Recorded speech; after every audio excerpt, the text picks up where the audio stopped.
As he said, I'm Cameron Kruckow from the Northern Territory, 2017 Nuffield Scholar, and my topic was improving grazing strategies to improve the north. Just note on this picture I have up here, historically, that's 1,000 head of cattle. Historically, we would probably have a 7-man stock camp moving them cattle for processing. With our improvement, we currently do this job with 1 or 2 men. I'd just like to take this opportunity to thank my investors, the Australian Agricultural Company, for their contribution to my scholarship, as well as the ANZ Bank. I'd also like to thank my employer, Consolidated Pastoral Company, for their support throughout the process. I'd like to also say thank you to Nuffield for providing myself and my fellow scholars with scholarship opportunities. Excuse me. I'd also just like to congratulate my fellow scholars on their achievements. And lastly, just thank you to my beautiful wife who's sitting right there for her love and support throughout the process.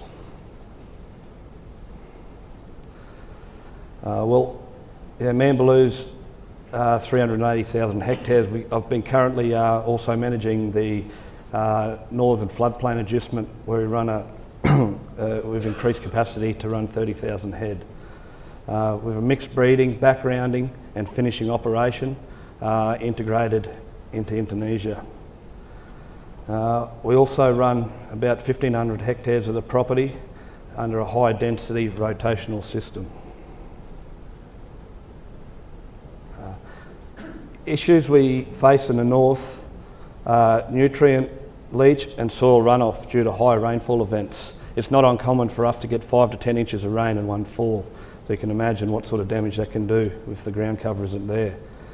Other issues comprise of biodiversity loss and woody weed encroachment due to constant grazing and use of historic fire management. Missed production opportunities due to pasture becoming too mature to grab the gain.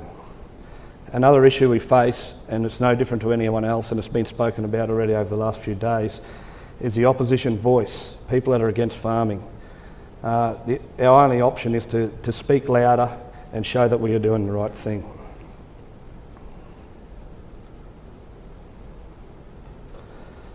While I was on my travels, I visited the USA, and I landed in Clay County, Texas, where I met with ranchers, regenerative ranchers with a soil health focus, growing actual soil, increasing biodiversity and recovering absent species. I just note in the middle picture that is eastern gamma grass, and at this particular property they'd been managing sort of regeneratively for about 18 years, and it had disappeared from their system.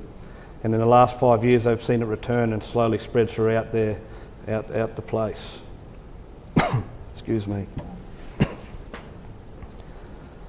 The 3 critical tools that seemed to be used was rest for recovery, to let the pasture regenerate and reproduce, followed by animal impacts. So a large mob of cattle. In fact, there's 3,500 head in that mob in that very photo. At capacity, they run 7,000 head in that one mob. So they're getting their nutrient fix through the animals themselves, and laying down feed to arm the soil. The next step is obviously the grazing to put on weight on the animals. They graze at a minimum density of about 100,000 kilos per hectare. This is quite a feat. So they have 200 hectare paddocks on their 14,000 hectare property, and they split it as their density required for their required planning and their required outcomes. They're producing 70 kilograms of beef per hectare. This is 40 kilos above their county average. It's pretty phenomenal stuff. Just to put into perspective, in the Northern Territory, we are measuring either per head, or for those that are a little bit further ahead, just total kilos of beef. So if we were worked per hectare, currently Northern Territory properties would be running about producing 3.5 kilograms to 10 kilograms per hectare, so the opportunity's right there to see. It'll require strong grass budgeting and also good water development to make sure you've got the right delivery. I had the pleasure of catching up with great friend and mentor, the resilient farmer Doug Avery in New Zealand. He took us around his farm and showed us the resilience that he's built into his property and with his diverse business units. We've seen diverse crops. He's crowned as a lucerne man, but he had lucerne, he had mixed pastures with about 5 or 6 different species, all improved. He had plantain, he had fodder beet. The particular learnings I probably took out of Doug's system was that he was balancing his nutrition, even though as I looked across his pastures and paddocks and examined his cattle and his sheep, I should mention his sheep, I looked at it as though it was a field-proof system where no supplementation was required. But in fact there was supplementation required. He was feeding on a high energy, high protein diet, but he was lacking a little bit of dry matter.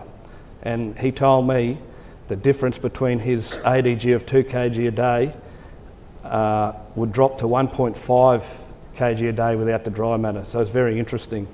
We've put this to the test on a northern floodplain this year, identifying our limiting nutrients, and hopefully we can harness and get to about 1.5 a day. That's our goal for this year. We're currently doing about 1 kilo, which is still pretty impressive. Here's some species profile change. We have your typical black speargrass. This is very, I suppose you could call it lignified, goes to seed very quick, rapidly growing. Doesn't produce a lot of leaf and a hell of a lot of production. You'll get a little bit, but not a hell of a lot. The other picture is a profile change. This is after 4 years of high density grazing on Mambaloo Station itself. If you look at the other picture, you can look at that grass. You can see the cover it's producing on the ground. The grass is growing outwards, not upwards. And then it's producing leaf, lots of leaf, and it's a higher energy and protein levels.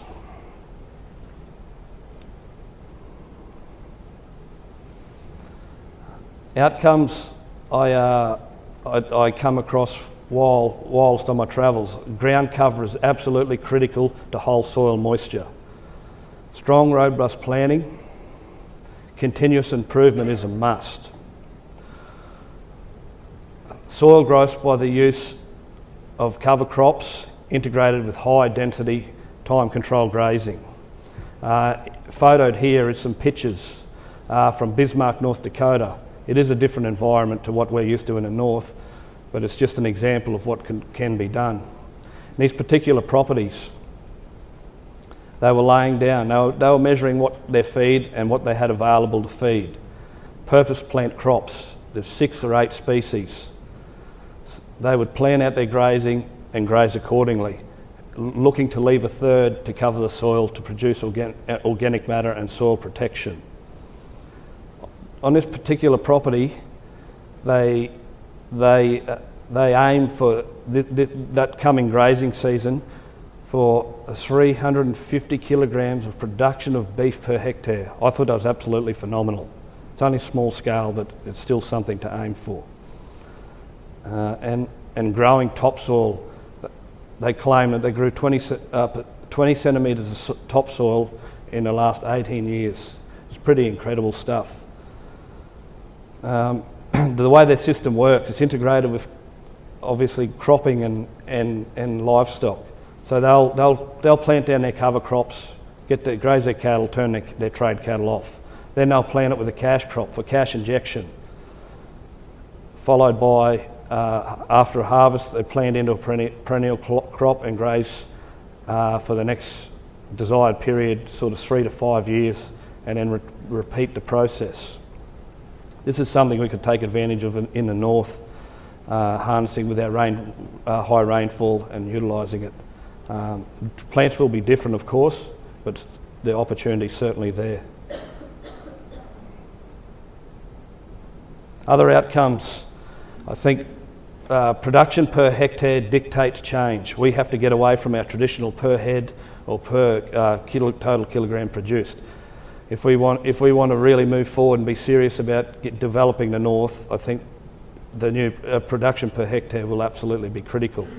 With global population demand, it is our responsibility to keep producing more. Our clean green advantage is limited. In our travels all over the world has a strong soil focus and they are catching up. They will overtake us if we're not careful, so we need to keep moving forward. Maintain soil cover for better production year after year.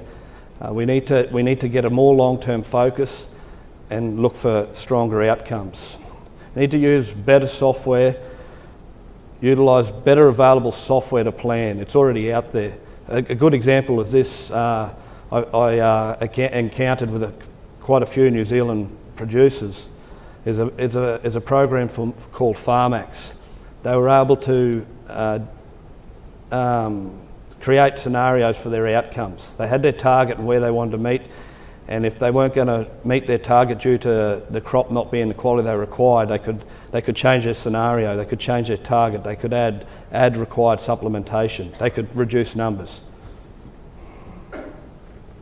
Also, we need to take advantage of emerging technologies. Pictured up here, if you look at the top right hand, this is a virtual fencing technology. I met with the CEO, Frank Wooten, in America, and he explained this, and hopefully we'll have a pilot program going sort of by December on our place. So basically, if you look at the picture, the first picture illustrates the cattle are kept within their designated area to graze for their period. The second one identifies the fence being moved out further and opening up for the cattle to be moved. This is all looking at a nice iPad screen, mind you. And the third one illustrates the cattle designated to the next paddock and where they're kept for that desired graze period. Fourthly is just identification, GPS identification. You'll know where your cattle are at all times. It's a little bit hard on a place that's nearly 1 million acres in the Northern Territory to know where they are at all times. I would say we will need to tread with caution with this technology. I don't see it as being sitting behind a desk moving cattle. I see it as being a tool we can use in the field so we can keep in touch with what's happening on the ground and animal behaviours.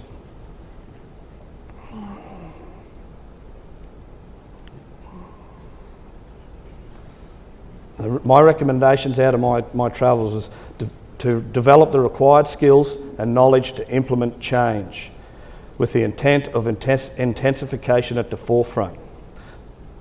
Develop clear production outcomes. Increase the focus on potential gain through fertility and improved pasture quality. And I'm talking about fertility in the soil. Consider opportunities to explore irrigation possibilities. I didn't touch on this very much through my presentation. However, with the rainfall we have in the north, there's something, and our river's running dry, we need to learn how to catch water up there and give it a go and catch up to the rest of the country even. We need to develop a clear starting point with clear objectives for growth.